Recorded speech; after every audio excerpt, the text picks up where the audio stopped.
Hello，咁話說咧，最近咧就好迷一套劇啊，一套美國嘅連續劇啦，就叫做 Severance， 係啦，佢係出咗2季噶啦，已經係咁第2季佢而家仲播緊嘅，但係都差唔多到尾聲噶啦。我諗佢應該會有第3季啩，希望。咁大家如果都中意睇 Black Mirror 黑鏡嘅話咧，呢個存在咗我諗都幾耐嘅一個 series 嚟噶，我最近好似冇出啦。個話咧，咁你應該都會好中意睇 Severance。咁究竟佢講啲咩嘅咧？咁就係咧話咧，人類有一日咧就達到咧一個科技嘅高度啦。咁呢個技術咧係能夠咧將人類嘅記憶去進行分割。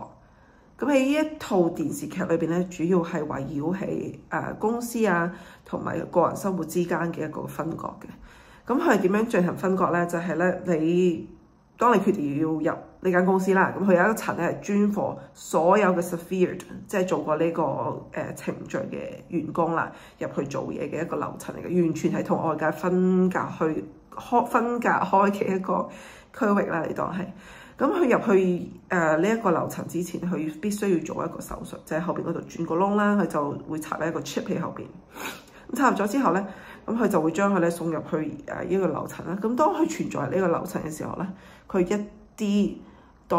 外邊發生所有嘅嘢嘅印象都係唔會有噶啦。即係譬如佢出邊返份工之前返咩工嘅咧？你家姐細妹係邊個咧？你老豆老母係邊樹人咧？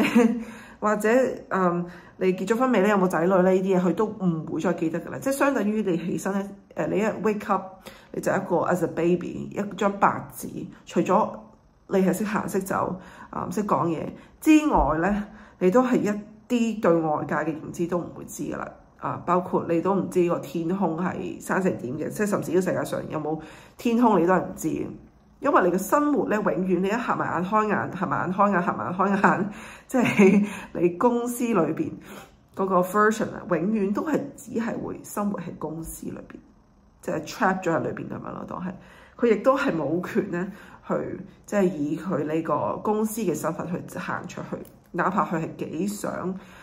行出去睇下呢個世界，或者幾想辭職都好，嗰個決定權咧都係交喺出邊嗰個 personal 嘅 version 嘅手上嘅，所以即係好有爭議性咯。呢個 point 又係即係究竟公司裏邊嗰個自己係咪自己咧？即係佢有冇決定權咧、話事權咧？但係佢完全係同佢出邊嗰個人係完全唔同嘅喎，因為佢一啲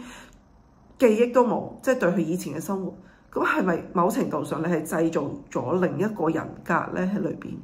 咁當你對呢一個人格所進行所有嘅管束嘅時候，究竟符唔符合人道咧？咁點解想講呢套劇咧？今日一開場白就想講呢套劇咧，開場白都幾分鐘，因為我太想同大家去推薦呢套劇啦，實在。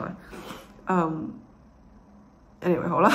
入翻正題啦，就係咧，我會諗起咧。如果我哋人類都有一個類似嘅個 switch 或者一個裝置一個 trigger， 都係做緊類似同 Severance 呢套劇裏邊嘅人做緊同一樣嘢嘅話，咁呢一個 trigger 會係啲咩咧？咁我唯一諗到嘅咧係我哋兩眼一刻，即係合埋雙眼嘅時候，瞓喺床上邊，當我哋心睡嘅時候。我哋會唔會亦都係喺另一個世界、另一個平行時空、另一個我唔知啊，另一個東西 substance 裏邊甦醒，而喺嗰個世界裏邊有另一個 version 嘅自己咧，或者嗰個世界完全唔係我哋而家想象緊嘅呢一種模式嘅世界咧？大家會明唔明我講咩？會唔會我哋而家醒緊嘅呢個狀態，我而家同緊你錄YouTube 片嘅呢一個狀態，會唔會係只係我哋嘅 working state？ 即係好似 Severance 裏邊，佢入咗呢之後，佢一擘開眼就係佢嘅 working space， 佢亦都唔會永遠唔會知道出邊嘅世界係點樣。就好似我哋人類咁樣，一合埋眼，其實我哋都唔知自己個 mind 去咗邊嘅，或者我哋當我哋冇人可以為意即係當我哋唔為意嘅時候，我哋會唔會其實存在喺另一個空間咧？我覺得呢個好值得大家去。我覺得呢個可能性唔可完全抹殺掉嘅。咁亦都想帶出另一個我之前幾年聽過嘅一個理論啦。呢個理論咧就叫做 simulation hypothesis， 中文就叫做模擬理論啦。相信大家可能對呢一方面啊，咩 AI 啊、人工智能啊、未來咩科技世界啊呢一啲嘅題材有接觸過嘅話咧，咁我相信大家都有聽過呢個理論啦。咁呢個理論係由 Nick Bostrom 去第一個去提出嘅，佢2003年嘅時候咧，寫過一個2013定2003唔記得，就寫過一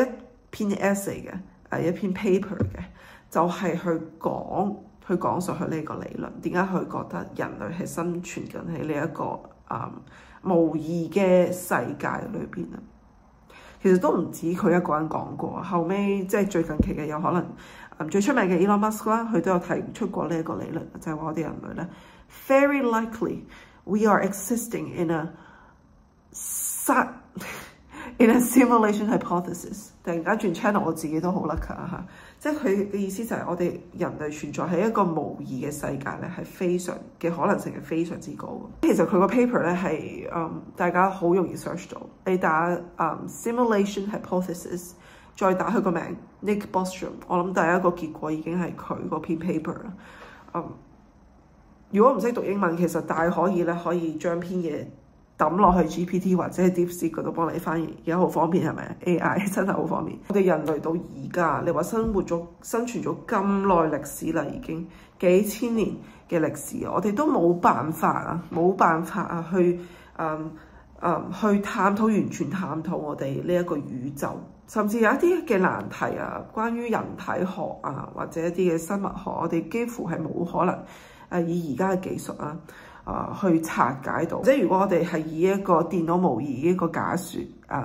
去進行解釋嘅話，就係話要創作呢個 simulation 嘅創造者唔想我哋知道，所以佢就冇俾一啲相對相應嘅一啲嘅技術啊或者嘅資訊俾我哋去探討，繼續去往呢個方向去探討出嚟。咁裏邊咧，佢仲提到一個咧好有趣嘅一個點，我想同大家分享下，就係佢就話咧，心理狀態，即係人類嘅呢啲嘅心理狀態，係可以基於任何一種廣泛嘅物理基礎而去實現嘅。佢呢句係咩意思咧？即係換句話說咧，只要某個物理系統咧係有適當嘅結構同功能嘅時候咧，佢係就能夠支持心理狀態嘅出現啊，而不必局限於特定嘅物質形式啊，例如生物大腦。以上呢一段都係由 DeepSeek 幫我翻譯嘅，即係話咧，其實我哋人類冇諗到我哋自己咁高尚、咁獨特㗎。即係話咧，其實求其一個可能，到時發展到人類嘅科技係可以發展到好大機會可以發展到可以模仿到人腦，甚至係 duplicate 咗你腦裏邊成嚿腦所有嘅資訊，然後將佢輸入去另一個 substance， 另一嚿嘢，一嚿我唔知係 AI 咁嘅 substance 啦。OK，然後佢係完全可以 duplicate 到你把聲你嘅諗嘢嘅方式啊。其實唔使到時啦，其實而家已經可以 duplicate 到你嘅聲啦，係咪啊？有啲甚至係可以你將一條英文譬如 Trump 講嘢嘅一段speech upload 上去之後，佢可以咧，當佢 export 出嚟嘅時候咧，佢可以講中文嘅，而且用佢把聲有少少美國 accent 即係口音去講中文嗰種中文添，真係好誇張。但係大家唔好唔記得 AI 只不過係一個好 baby。好初段嘅發展啊！但係你會見到佢每日佢真係成長嘅速度係真係火箭咁快，即係個天花板係去到幾高咧？我諗大家都唔會有呢一個概念咯，因為佢而家發展嘅空間係非常之大，所以都令我哋難以想像。到時可能20年後、30年後，當呢樣嘢完全係滲透喺我哋嘅生活裏邊咧。究竟對我哋係形成啲乜嘢嘅改變咧？乜嘢嘅改變我唔敢話啦，咁具體咁話啦。但係翻天覆地嘅改變係一定。講翻係啱啱，當可以實現到呢一種嘅科技嘅時候，其實嗰個 substance， 當我而家 duplicate 咗一個我啦喺度啦 ，OK， 一個 substance， 個 substance， 你估佢有冇能力去辨認到究竟佢係咪一個真嘅人咧？當佢嘅思考模式係完全同我哋冇區別嘅時候 ，cognitive function， 一啲嘅 thinking process， 一啲處理問題啊、思考問題嘅方式同我哋一啲區別都冇嘅時候，你覺得呢一個存在佢究竟分唔分得清楚？究竟佢自己係咪一個 simulation 咧？所以當科技係能夠達到呢個高度嘅時候，人類係可以模擬一個好真實嘅世界啊 ！You cannot tell。當你進入呢個模擬世界嘅時候，你甚至係你唔知你係喺一個模擬世界好真實。即係譬如我哋而家玩緊嗰啲 VR 啊，嗰啲咩 AR、VR 唔識分啦即係嗰啲嘢啦嚇。你戴咗一個嗰啲眼鏡嘅時候，一個儀器嘅時候，你係分唔清究竟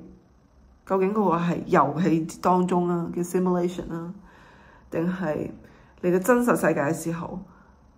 點解你會覺得我哋分辨得出我哋而家身處嘅呢個世界係唔係一個 simulation， 係咪一個 real world？ 其實分辨唔到嘅，即係當你喺一個 game 裏邊頭先算啦嚇，佢亦可能甚至唔知係你喺背後操控緊佢行左行右，佢會覺得係自己嘅一個 conscious， 你明唔明啊？佢唔會知道㗎。當你熄機嗰陣，佢咪覺得自己返房瞓覺啦，係咪啊？即係好似我哋而家人類呢種模式咁樣咯。我哋亦都冇證據去證明我哋唔係一個 simulation。Anyway， 哇條片我而家錄到20分鐘，唉，希望可以剪到10頭啦，因為中間我好多時候離晒題啊，所以咧係咯。Anyway， 唔知大家對呢一個 idea 呢一個理論有咩睇法啦，或者大家有啲咩經歷可以分享下啦，一啲好好睇嘅劇分享下啦，都可以喺下邊留言話俾我聽，大家一齊討論下嘅。好啦，咁下次先見啦，拜拜。